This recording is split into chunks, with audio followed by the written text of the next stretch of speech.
Kayo bago ang lahat kikiss niyo yung isa't isa. Di ba kayo ganun? Ganun ba kabaw yung hininga mo para... Hindi, minsan may oras na okay.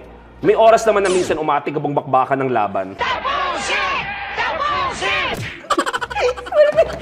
Good morning, laban agad. Hindi naman. Yung laban ng hininga. Hindi naman siya... Pwede ba magkape muna? Okay lang magkape muna, mag-TV muna. Ba't nandun ka?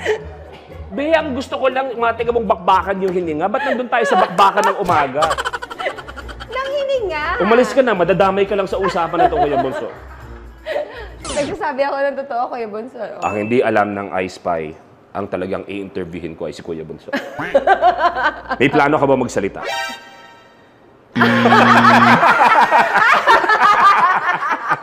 Diba? Yun ang gusto ko.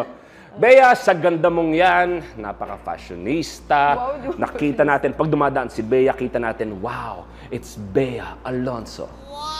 Naliligo ka ba araw-araw? Yes! Hindi lang isang beses sa isang araw, 2 beses sa isang araw. Di ba parang wala nang matitira sa balat mo nun? Ayaw mo i-schedule na parang Monday, Wednesday, Friday lang. Parang Monday, Wednesday, Friday, Ano ka ba? pang taas. Tuesday, Thursday, Saturday, pang baba. Sunday, rest. So, ang baba ng tubig ninyo na bill, no? Binabayaran pa ako ng metro sa sobrang di gamit